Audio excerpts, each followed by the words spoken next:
Buenas tardes. Hoy contamos con la participación de Amaya Salinas, Begoña Viejo y Mario Pevida, que nos van a hablar de la rehabilitación de un edificio situado en la calle Uría 58 de oficinas y viviendas realizado con el estándar Passage House.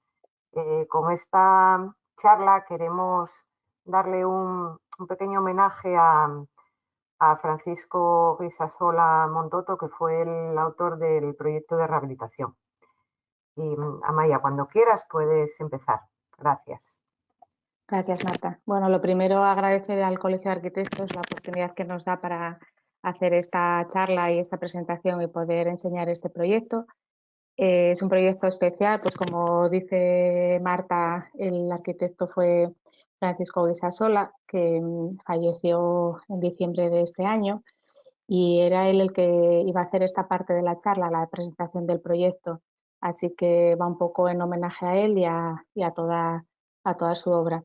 Además, para mí resulta también un poco emotivo porque él fue mi profesor de dibujo técnico en el Colegio Euseba hace ya unos cuantos años, y pues unos cuantos años después volví a coincidir con él en esta obra, él como arquitecto y nosotros, tanto Begoña como yo, como parte de asesoría Passage House. Os voy a hacer una pequeña presentación del proyecto, que es la parte que en realidad debería haber hecho Francisco, y después os daré paso a Mario Pevida de Construcciones Pevida y a Begoña Viejo, que os contarán todo el proceso de construcción y de rehabilitación del edificio y la problemática, las casuísticas un poco diferentes que tuvimos para certificar el edificio bajo el estándar Passage House. El edificio se trata de un edificio, seguro que lo conocéis todos, un edificio entre medianeras situado en la calle Uría 58. Tuvo un incendio en el año 2016, lo que provocó el derrumbe de todo el interior del edificio y la fachada posterior, así como algunos elementos de madera de la fachada principal. Además, os acordaréis porque en este edificio también falleció un bombero, Eloy Palacio, y bueno, se transmitió también a varios edificios de la manzana y fue un incendio bastante potente. El proyecto original era un proyecto de Juan Miguel de la Guardia, que data de 1889 y se encuentra registrado en el catálogo municipal del Ayuntamiento de Oviedo, y tenía un nivel de protección parcial de grado 1. En este caso, lo que estaba protegido era la fachada principal a la calle Uría. El proyecto consta de planta baja destinado a local comercial, ahí tenéis las plantas, y después estaría planta primera, segunda y tercera, que están destinadas a oficinas. En este caso había 2 oficinas por vivienda con un núcleo central para las 2, en el que se ubicó el núcleo de escaleras y el ascensor, y en la planta cuarta más bajo cubierta se sitúa una vivienda dúplex para el propietario. Como os había comentado, lo que estaba protegido en este caso era la fachada principal, la calle Uría. Estos son alzados del proyecto de Francisco Guisasola, y aquí veis también, esto sería la fachada principal y esta es la fachada posterior, que se reconstruyó entera. Como un dato destacable, al inicio del proyecto se encargó un levantamiento fotogramétrico de la fachada principal, que se realizó por la empresa Dogram, en el que se hizo, pues mediante fotografías y puntos topográficos, se realizó un levantamiento se garantizó toda la documentación técnica para reflejar todo el estado original de la fachada. Después os lo contarán con mayor detalle Mario y Begoña. Esto sería la sección constructiva del proyecto de Francisco Guisasola. Los forjados de madera que fueron derruidos debido al incendio se restituyeron por forjados de hormigón. La fachada principal se desmontó entera y se volvió después a colocar, ayudados por el estudio fotogramétrico, y la fachada posterior se realizó mediante termoarcilla de manera, o sea, nueva. Las fachadas a la calle Uría son de madera, por tratarse de una fachada protegida, y las que dan al patio se tratan de carpinterías de PVC. Como os comentaba, durante el proceso del proyecto de ejecución, pues en conversaciones en una conferencia Passive House pues no me acuerdo dónde era, no me acuerdo dónde era, hablamos con... ¿En Sevilla? ¿En Sevilla fue? No, ¿fue en Sevilla? Pues en Sevilla. Hablando un poco sobre este proyecto con Mario Pevida, pues se decidió certificar bajo el estándar Passive House el edificio. Entonces, bueno, ahí entramos en contacto con tanto la propiedad como con el arquitecto, con Francisco Guisasola, y bueno, y entramos a trabajar Begoña Viejo y yo para conseguir la certificación Passive House del edificio. Aquí veis un poco el resumen de cargas y de superficies de referencia del edificio, y al final se consiguió la certificación Passive House, ¿no? Sí, tras bastante trabajo, sobre todo de detalle y de obra.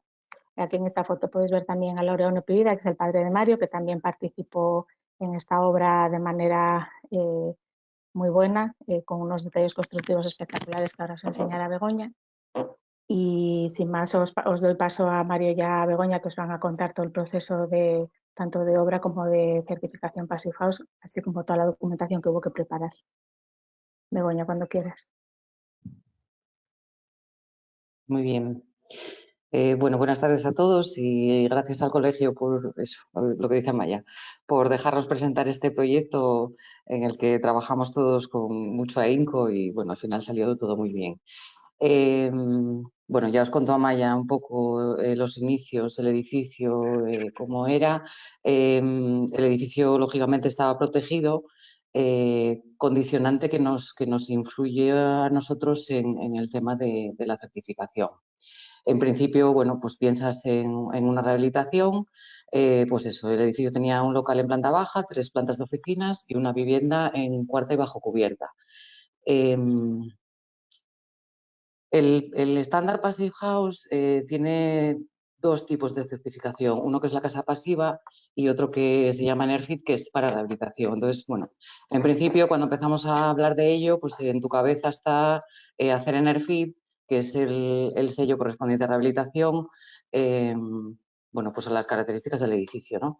Y además los límites para certificar con Enerfit son un poco menos restrictivos, ya que bueno, ya partes de una orientación establecida y los puentes térmicos son un poco más difíciles de disminuir.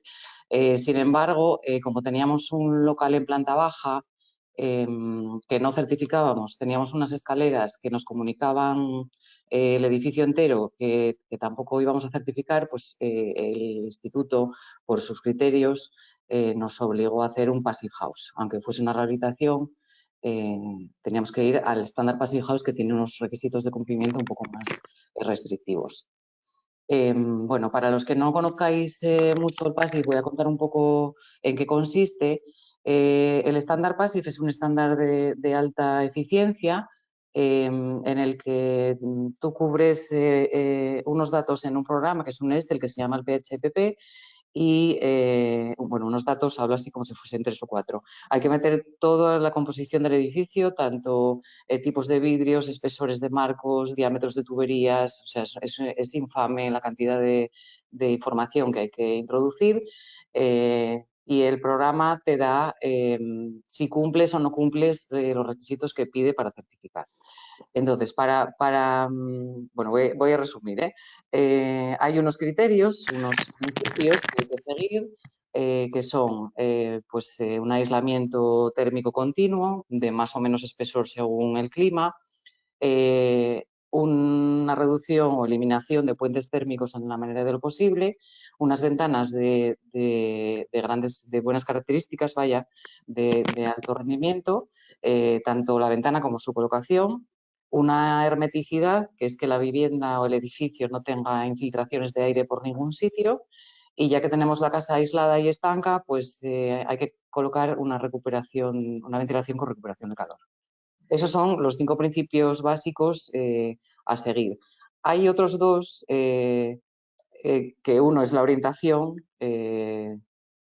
orientarse según el sol, según las necesidades de la vivienda y del clima que tengamos, y un 7º que no se habla de él, pero bueno, está poniéndose como 7º ya en el puesto, porque que es la protección solar.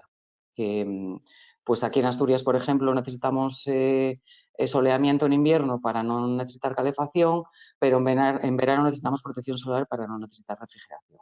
Entonces, con esos 5 principios, tú diseñas un edificio y metes las características térmicas del mismo en un programa, que es el PHPP, que es un Excel, y al final te da un resultado, ¿no? Si es Passive House, hay que cumplir estos requisitos que ves en pantalla, pues que la demanda de calefacción y refrigeración esté por debajo de 15 kilovatios hora metro cuadrado año, también hay un límite para la demanda de energía primaria, que son 120, y que la blower door, que mide la hermeticidad, esté por debajo de 0,6 renovaciones hora.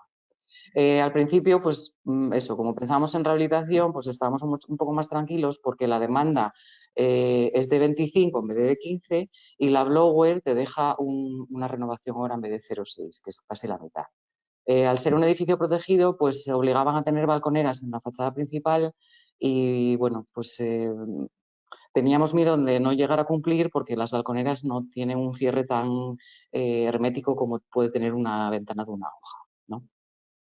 Entonces, bueno, pues nada, llegó a nuestras manos el proyecto, hay algo que ya viene, que no puedes modificar, que es la orientación, la situación entre medianeras, con una línea de edificios de la calle Uría adelante que te va a dar sombra, que para, bueno, después al final vinieron cosas bien, porque como están las oficinas tienen, bueno, y antes de eso quería decir, tuvimos que hacer 2 PHPPs también, 2 programas, porque son 2 usos diferentes y tienen 2 requisitos distintos, sobre todo de cargas internas. No es lo mismo 100 metros de vivienda que pueden vivir 2 personas que 100 metros de oficina que pueden estar pues igual 4, 5, 6, 7, 8 personas, que la carga interna sube, ¿no? Entonces, bueno, nos vino bien esa línea de edificios de enfrente porque nos daba sombra a las oficinas que eran en las plantas inferiores y la vivienda tenía más soleamiento y tenía menos carga interior, entonces podía tener más demanda energética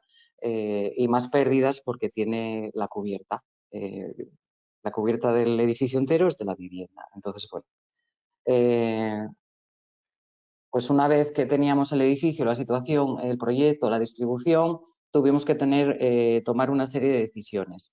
Las decisiones que se tomaron, bueno, pues impuestas en parte por el instituto y en parte por nuestras decisiones, tanto de Amaya y yo como Mario y Laureano, pues la vivienda por un sitio, las oficinas por el otro, el núcleo de escaleras tenía que quedar fuera sí o sí porque llegaba hasta el portal y era imposible hacer la hermeticidad. Entonces, bueno, aquí veis en la diapositiva a la izquierda la vivienda con su envolvente, tanto térmica como hermética, sus superficies y las oficinas en la parte derecha. Entonces, bueno, una vez que tienes como el volumen de ambos usos definido con su envolvente, tanto térmica como hermética, las ventanas, pues lo que hicimos fue bueno, pues estudiar el proyecto, mejorar un poco los aislamientos ya de partida y meter los 2 usos en el programa. Esos 2 usos en el programa nos dieron, una vez que metes, hay dos partes en el programa. Una, metes la parte pasiva que se llama, que es, pues eso, envolvente, puertos térmicos, ventanas, sombras y ventilación, ¿no? Entonces, con eso ya tienes un poco, ya te da la demanda que va a tener el edificio. Una segunda parte es la parte activa, que ya se meten todos los equipos de producción de calefacción, de ACS, las tuberías, eso es una segunda fase. Entonces, para un preestudio primero, metimos estos datos en el programa de oficinas y de vivienda y el programa es muy bueno porque una vez que vas metiendo cosas te va devolviendo información. Aquí tenemos la comparativa de balance de ganancias y pérdidas de la vivienda y de balance de ganancias y pérdidas de las oficinas.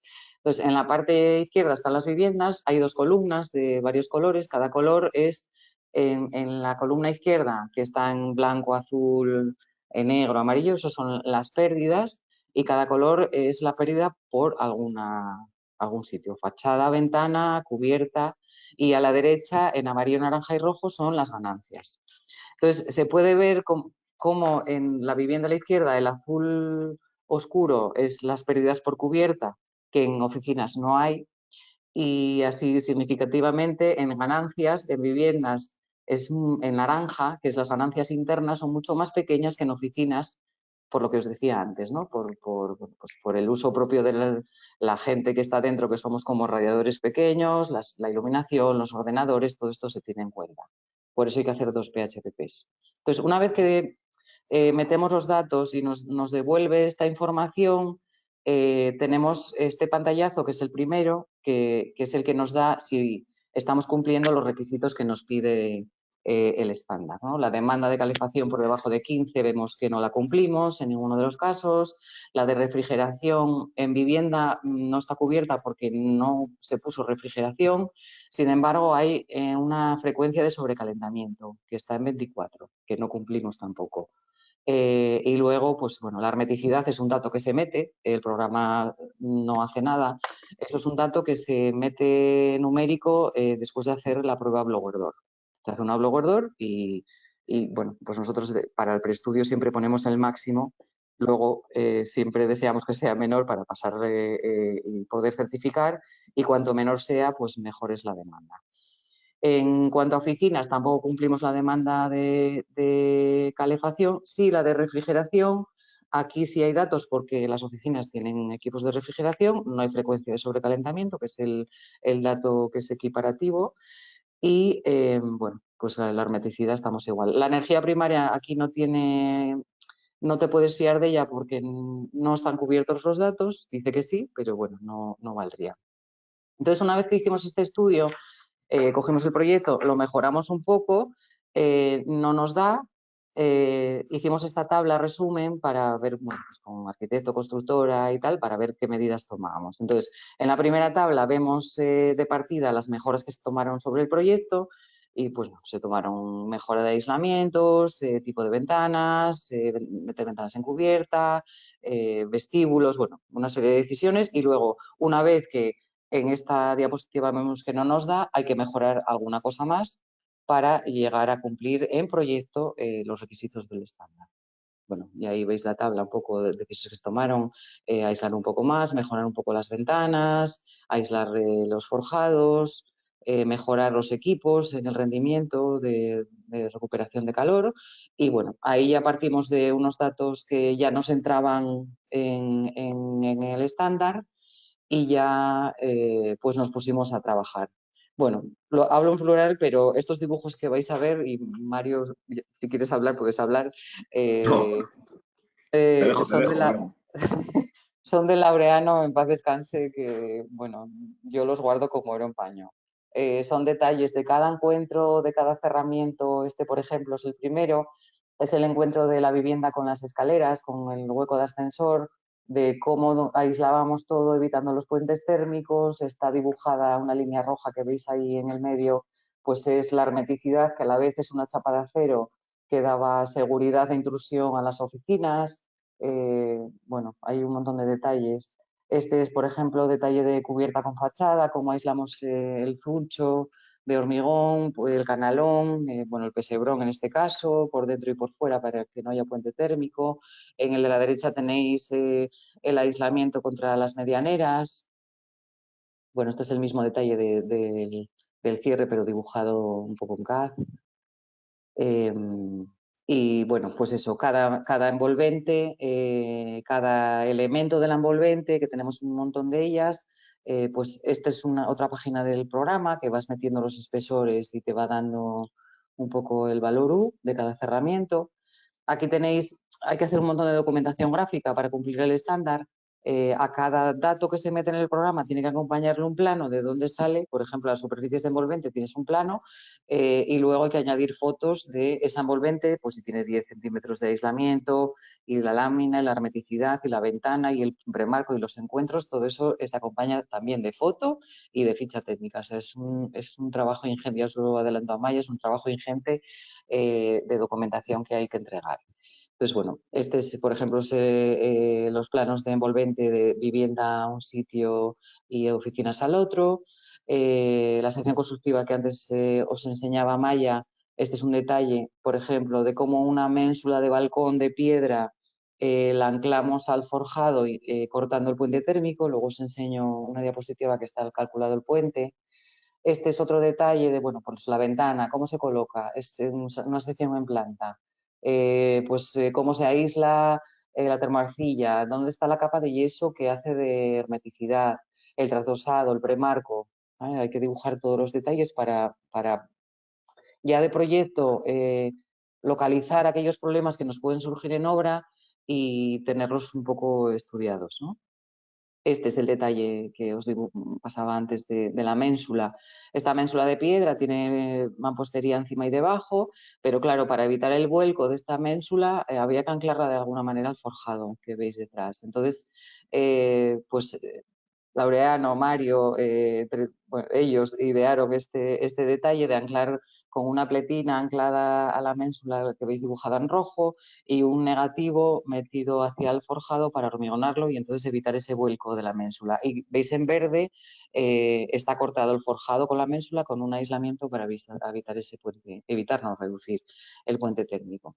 Todos los puentes térmicos, tanto de encuentros de fachada con cubierta, de colocación de ventanas, se tienen que calcular y meter en el programa. Hay un programa que se llama Altern que utilizamos para calcular estos puentes y bueno, ahí veis un poco cómo se comporta esta ménsula. En morado veis la parte fría y veis que bueno, pues la parte caliente no se interrumpe en ningún punto, está muy cerca pero no se interrumpe. Por eso el valor de 0,28 bueno, es alto. Es una rehabilitación, aunque tuvimos que hacer un passive como si fuese obra nueva, pero bueno, con estos detalles controlamos las pérdidas. La hermeticidad, bueno, pues se decidió hacer con mortero de cal y yeso en fachadas. En el núcleo de escaleras, como os comenté antes, había una chapa de acero que, además de hermeticidad, nos servía de seguridad de intrusión de la caja de escaleras a las oficinas. Y bueno, es la foto de la izquierda, que es la chapa, que está encintada con unas cintas especiales y pintada con una pintura hermética al suelo. Y a la derecha veis pues, los shunts de ventilación de instalaciones que se hizo la hermeticidad en este caso con tablero USB, que a partir de un grosor ya es hermético y las juntas pues se encintan. En cuanto a recuperación de calor, pues se pusieron equipos en cada oficina y en la vivienda. Y bueno, aparte de usar equipos con alto rendimiento, lo que hay que tener en cuenta es que esos equipos deberían estar lo más cerca posible de la envolvente, porque los tubos que conectan el equipo con el exterior pues llevan aire frío. Si lo colocas en el interior de la envolvente, llevan aire frío y cuanto más cerca estén de la envolvente, más eficiente es todo el sistema. Bueno, esta es la vivienda con su equipo de recuperación. Y bueno, aquí veis las fotos, los dos equipos. Los equipos de las oficinas eran de techo y el de la vivienda era un mural. Y bueno, ese fue así en resumen un poco el estudio que se hizo en muchas fases. Esto que os conté ahora en 10 minutos, pues llevó meses de trabajo, de pensar, de estudiar, de sentarnos, de dibujar y antes de comenzar la obra. Y al comienzo de la obra, pues bueno, ya estaba todo un poco controlado, ¿no? Y luego ya, pues os dejo con Mario, que ahora viene lo difícil, claro, de pasar el papel a la realidad. Mario, te dejo. Bueno, muchas gracias a todos. Bueno, creo que la clave del proceso fue que creo que cogimos todo a tiempo. Es decir, que el proceso en su momento, como el edificio fue objeto del incendio y hubo un tiempo en el que hubo que preparar documentación de proyectos, pues en ese momento ya fue cuando al promotor se le planteó la posibilidad de ¿y si nos atrevíamos y íbamos a por la certificación? Entonces, ya desde el momento inicial hubo colaboración entre todos los agentes del proceso. Cuando digo todos los agentes, pues estaba arquitectos, estaba el aparejador, estaba la ingeniería, estaban Begoña y Amaya para el tema de la asesoría y fuimos caminando desde el principio con un único objetivo claro, que era intentar llegar a certificar. Evidentemente, sin la confianza absoluta por parte del promotor, pues no se hubiera dado este proceso. Y confianza en todos los aspectos, porque en este caso nosotros como empresa adjudicataria solo estábamos nosotros, ya habíamos colaborado previamente con el promotor en otras obras. Entonces, lógicamente había un objetivo claro en términos económicos, pero también el objetivo era llegar a cumplir con el estándar. La obra tuvo su complejidad, pero creo que por todo el trabajo previo que se llevó a cabo, estuvo bastante contenido en cuanto luego a desvíos en fase de ejecución de la obra. En cuanto al proceso constructivo, bueno, pues la cimentación, soleras y demás, pues no dejaba ser un proceso, digamos, normal o habitual que pueda tener otro tipo de obras, porque como comentaba Begoña antes, el local comercial se quedaba fuera del proceso de certificación. Nosotros empezamos a trabajar desde el techo de la baja para arriba. Bego, ¿tienes tú el...? Vale. Empezamos... Sí, nosotros empezamos la obra una vez que, por un tema de una orden municipal, el edificio en ruinas, pues arriostraron todas las fachadas, y una vez que ese proceso terminó y ya se empezó a redactar el proyecto básico, nosotros empezamos con el desmontaje piedra a piedra de todos los elementos de la fachada hasta la planta segunda. Lógicamente, con todo el rigor de poder volver a colocar esas mismas piedras gracias al levantamiento que había hecho Dogran en su momento. Se enumeraron una a una, se documentaron, se guardaron en una nave para luego posteriormente, que ya se vio algún detalle, ver cómo se iban montando y cosiendo a la estructura que se iba a generar. Bueno, esta foto también estaba anteriormente, que bueno, se utilizó en principio elementos prefabricados de hormigón, hubo un mix de yeso, termoarcilla, mampostería, madera encubierta, prácticamente bueno, tocamos todos los materiales. En las fotos se ve ahora mismo cómo a nivel de los puentes térmicos se colocó un aislamiento en los perímetros y unos conectores eran lo que hacían, digamos, de nexo con la fachada existente para evitar ese vuelco y favorecer a la unión, que se hormigonó todo a la vez.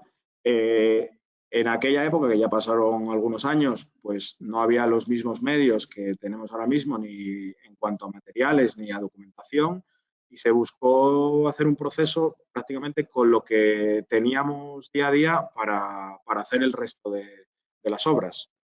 Es otro detalle de los pasantes para engatillar la losa de los balcones. En el margen derecho, donde están los pilares, ya se había dado yeso para la hermeticidad de los mismos, que no quedara atrás.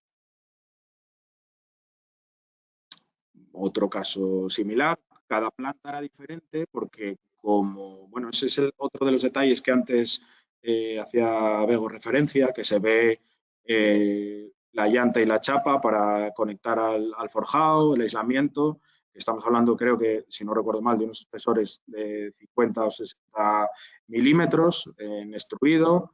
En la foto de la derecha pues se ve cómo a ese extruido se le hacía unos agujeros para que las varillas tuvieran conexión con el hormigonado de la viga perimetral del edificio. Cubierta de madera,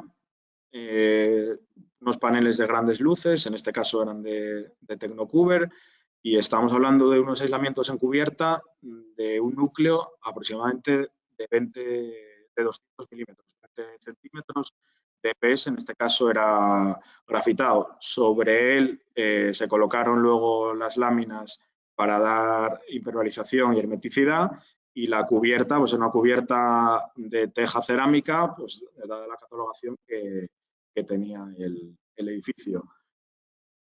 El trabajo minucioso para conseguir la hermeticidad, pues, sobre todo a nivel de cubierta, que ya dependía de láminas, encintados y encuentros singulares, pues requirió de un trabajo pues, muy minucioso. Teníamos a 2 operarios que se dedicaban exclusivamente a ese proceso para que no se nos quedara ningún punto atrás.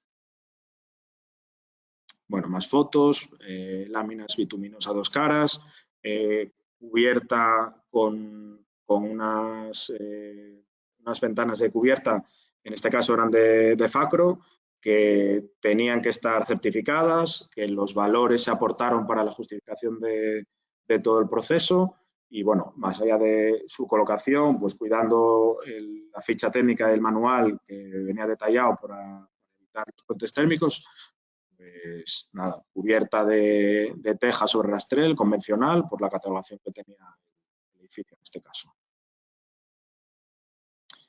En este caso, bueno, en las oficinas, a nivel de solera y cara superior, cara inferior del forro, para evitar los puentes térmicos que había vinculados a la conexión con la fachada, se aisló toda la superficie con un extruido, luego se colocó la solera y en la foto a la derecha se puede ver cómo a todos los elementos de hormigón que iban por dentro del envolvente se forraron con un aislamiento para dar continuidad y seguir una línea uniforme a todo lo que es el interior de la envolvente. El núcleo central, con la chapa que garantizaba la hermeticidad, las lanas, figuraba en el detalle anteriormente también, que había una capa, digamos, por el exterior continua para romper el puente térmico de todos los cantos de los forjados y de la chapa de la escalera. Esa chapa, que como se comentaba antes también, pues daba seguridad antintrusión a la parte de oficinas de la vivienda, sirvió a la vez también para garantizar la estanqueidad uniendo sus juntas con cintas y con espuma en la parte superior e inferior y con las cintas. En la fachada posterior, pues teníamos una fachada de termorcilla que combinaba con la mampostería de la parte superior y era una fachada ventilada de lamas tipo marinero. Bueno, eso es un detalle de los pasamuros, de las instalaciones que entraban dentro de cada oficina, en el núcleo pasante con la chapa que hacía de antintrusión y línea de hermeticidad.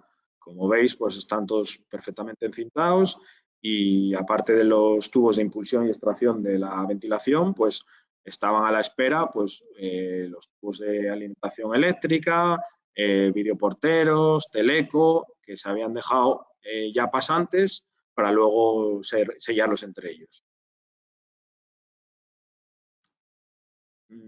Planta de cubierta con instalaciones, aerotermia, en caso de la vivienda pues era aire-agua y en el caso de las oficinas aire-aire. Sí me gustaría recordar, Bego, que el tema de las instalaciones fue el gran caballo de batalla. Bueno, sí.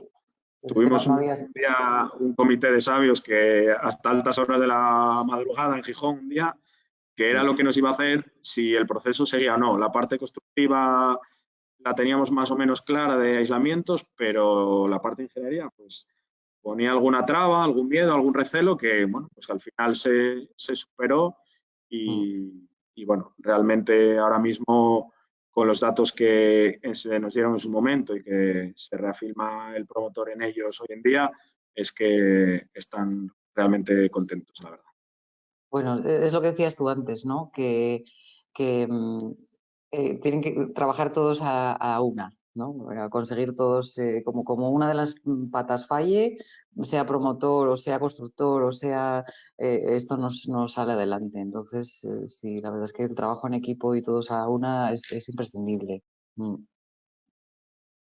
Bueno, pues ya pruebas de blower door. Durante el proceso de obra se hicieron varios para ir, durante los procesos, ir pudiendo avanzar en las etapas constructivas. Pues se realizó un primer blower en tanto las viviendas como las oficinas con la capa hermética que era el yeso y la chapa, para ver si ahí había pérdidas. Como luego había que hacer un trasosado, pues ya se podía descartar que las fugas vinieran de esa parte, y ya seguimos avanzando hasta realizar otra ya con las carpinterías y la final. Bueno, pues, se utilizaron unas máquinas de humo para ver si se identificaba, en caso de que hubiera alguna pérdida, la ubicación de la misma.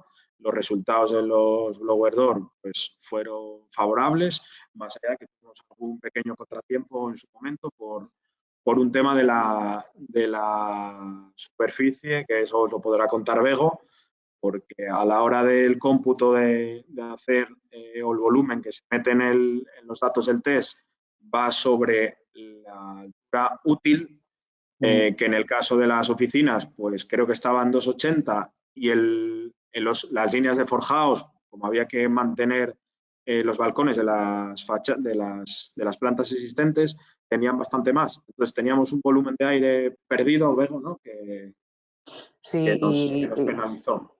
Sí, sí, y además es que certificamos hace poco, bueno, estaba en proceso de certificación, hicimos una vivienda unifamiliar que tiene cubierta a 4 aguas, es losa y el techo es plano, claro, y entonces tenemos ahí un volumen, una pirámide de volumen que no podemos meter y que, bueno, te penaliza, y el humo sube ahí, o sea, quiero decir, la temperatura y el aire de la vivienda lo incluyen, pero la certificación no te lo deja meter, y hay que tener cuidado porque, bueno, claro, si estás al límite puedes llegar a no cumplir.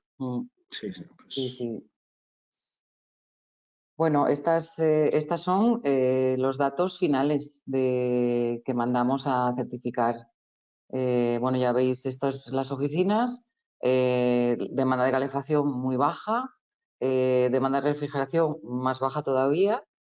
Eso nos beneficiaba, lo que os decía antes, que las 3 plantas de oficinas tenían fachada delante con un edificio mucho más alto, y entonces, bueno, pues nos favorecía. La blower estamos en 0,54, con el límite es 0,6. Bueno, para ser una rehabilitación está estupendo, porque teniendo en cuenta que las ventanas son balconeras, bueno, pues muy bien, ¿no? Estas son las oficinas y esta es la vivienda. La vivienda, bueno, pues tiene un poco más de demanda de calefacción, lógicamente, porque las cargas internas son más pequeñas y tiene toda la cubierta, que es envolvente, que es piel. El edificio más eficiente es una esfera, que a máximo volumen tienes mínima piel, ¿no? Entonces, claro, la vivienda estaba un poco perjudicada porque tiene toda su fachada y la cubierta entera del edificio. Pero bueno, que ya veis que los datos cumplimos, la demanda de energía primaria estamos muy por debajo, bueno, muy bien. Y luego, pues este es el dato del certificado final, que fue certificado de edificio completo, que hacen las medias por superficies. Y luego, pues eso, se monitorizó el edificio. Mario, cuéntales tú. Bueno, ya desde febrero de 2018, que fue al inicio de su uso. Buscamos tomar los datos de febrero de 2018 en su momento, porque había sido un mes extremadamente frío, y los datos de la temperatura interior pues hacían que prácticamente estuviera estable. Si os dais cuenta, en el gráfico de la parte inferior, en las líneas, digamos, azules, pues la oscilación, estamos hablando que en el pico más grande estamos entre 20 y 19. Estamos hablando de un salto de 1 grado de diferencia. Cuando, en cuanto a las temperaturas exteriores, pues si os dais cuenta, estamos moviéndonos en todo el mes entre 10, 15, pero las mínimas en muchos casos por debajo de 5 grados. Hay una temperatura prácticamente estable con un condicionante que prácticamente no requirió de encender la misma y trabajaba. ¿No? Sí, la calefacción. Sí. Y el trabajo venía con el recuperador de calor para equilibrar las temperaturas. Esta es otra de julio, por ver un poco la diferencia, pero volvemos otra vez a coger un poco el salto de gradientes entre 24 y 26, pues nos estamos moviendo. Hecha la consulta para la ponencia de hoy, pues esta semana con el promotor, se refrenda en que los datos siguen estando en la misma línea y que sí Bego, y no sé si Amaya hacían referencia antes, creo que era Bego, sí que ya desde el principio del edificio padece en días puntuales sobrecalentamiento. Lógicamente, la cubierta, que es una parte de la envolvente muy importante, no se puede proteger y en esa parte pues está, digamos, limitado, ¿no? Pero son días puntuales en verano que lo que hace es ventilación a través de abrir las ventanas para corregir ese diferencia de gradiente. Estos gráficos son relativos a la vivienda. En cuanto a las oficinas, pues más o menos en la misma línea. Por dar un dato, el mismo promotor residía en la vivienda antes del incendio, lógicamente con unas reformas que se habían ido haciendo parcialmente al edificio, pero era de principios de siglo y las condiciones a nivel de envolvente, pues evidentemente no tenían nada en que parecerse, pero el dato que más le llamó la atención, o los dos datos que más le llamaron la atención cuando entró a vivir en la vivienda, uno era el tema acústico, que parecía que vivían en un búnker, y sobre todo, gracias al recuperador de calor, a la calidad del aire interior. En la gráfica se pueden ver un poco las oscilaciones, que como máximo está en 600 ppm, que dentro de los rangos son calidades del aire muy buenas y está con esos picos de sierra, pero siempre en valores siempre muy buenos. Pues ese fue uno de los no datos, sino de las sensaciones que al promotor más le llamó la atención. Sí, al final, bueno, de todas las PASIV que yo tengo hechas, la gente, bueno, pues sí, dice, pues pago muy poco de factura, en todo el invierno no enciendo la calefacción, pero lo que más destacan es la calidad del aire. De hecho, tenemos una compañera, Concha, que hizo una vivienda que pues destaca, pasó el confinamiento allí, bueno, espero que no le moleste que cuente esto, pasaron ahí el confinamiento y el niño tenía problemas de asma y cuando acabó el confinamiento salieron de casa y el Ventolin nadie se acordó de él porque el niño ya estaba bien. O sea que es más es energía, pero es salud también. Es lo que más destaca la gente. Hay otro dato que sí se podría comentar, que suele ser la pregunta recurrente, que es ¿y cuánto cuesta más? ¿No? Que bueno, a ver, lógicamente nosotros en la fase en la que se empezó a estudiar el edificio, como Bego comentaba antes, estaba la propuesta inicial de proyecto y luego siguiendo código técnico ya actualizado y por otro lado las mejoras que había que implementar a nivel de llegar a certificación. Como se tuvo controlado prácticamente desde el principio, la desviación en este caso fue mínima. Estamos hablando que como mucho estaríamos moviéndonos en torno a un 3%.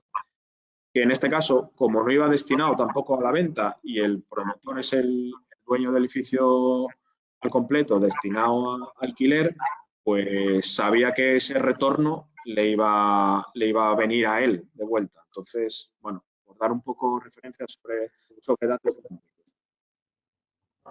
Muy bien, pues si alguien quiere saber algo más de PASIF, este año tenemos la conferencia anual en Avilés en noviembre, creo que es, así que os animo a que la visitéis. Y bueno, damos por cerrada. No sé si Marta nos despide o qué. Muchas gracias al colegio y... No, pues a ver si alguien quiere hacer alguna pregunta. Tenemos ahora, Amaya no sé si estará por ahí, pero bueno, si alguien quiere hacer una pregunta, ya aparece, puede levantar la mano. Y bueno, mientras se anima a la gente, daros las gracias a los tres por la charla.